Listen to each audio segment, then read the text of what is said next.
خب وارد شیم. براتون یه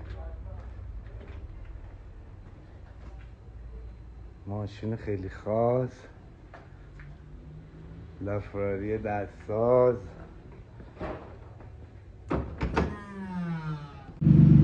اما مورد مشابه لافراری پشت دامپر رو تغییر بدیم.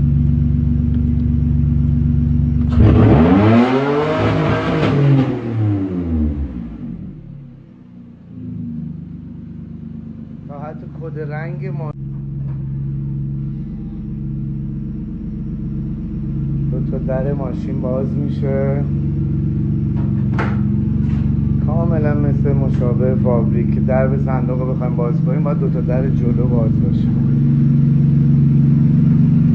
نه با اول اینو بگیریم. فرمون تمام برقی